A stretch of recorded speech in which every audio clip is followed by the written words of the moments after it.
when the tech bubble burst, there's been a fundamental imbalance in how software companies have marketed themselves.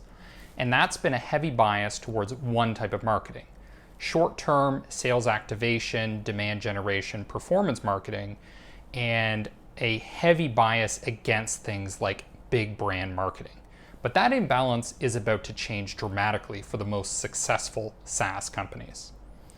So when we look at the dot-com burst, we think of companies like pets.com, which did spend a lot of money on the types of TV advertisements that you might see at the Super Bowl.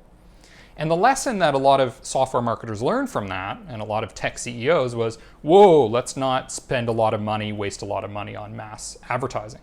But when you look at a company like pets.com, was that really what the issue was? Was it really spending a lot of money on brand advertising? To some extent, perhaps that's true, but I think the real lesson there is getting your financials right. I mean, when you're selling products at a loss, that's just fundamentally bad business. So you have to take it with a grain of salt. The lesson there was that they were wasting too much money on advertising. I think the real lesson was that they just didn't have viable business economics.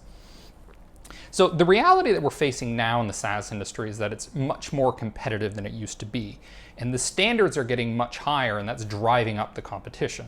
So for example, it used to be that artificial intelligence in a SaaS offering was a bonus. Now it's becoming the norm. It's becoming expected that your product have artificial intelligence. If you've ever seen the graphic displaying how crowded the MarTech space is, it should scare you.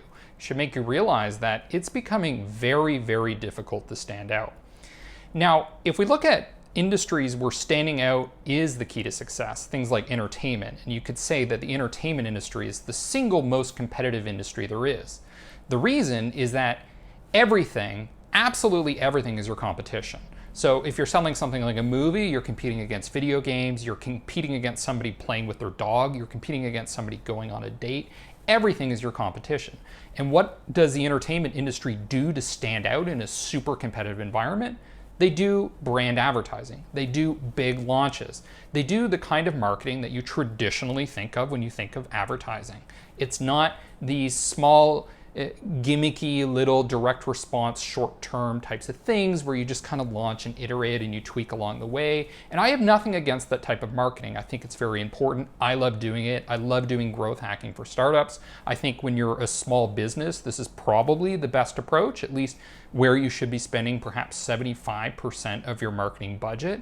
But let's get real here. The SaaS industry is all about scale. You're not selling custom software development. You're selling something that's meant to be scaled to a large market so that you achieve economies of scale. Because economies of scale is ultimately how you build a competitive moat.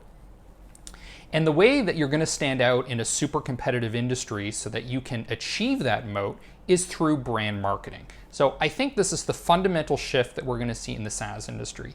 This bias that's focused on let's just generate leads in the next month or two is going to dissipate to some extent in favor of what you might consider more traditional types of advertising, which is focused on brand marketing. It's focused on the long term. It's focused on dominating markets.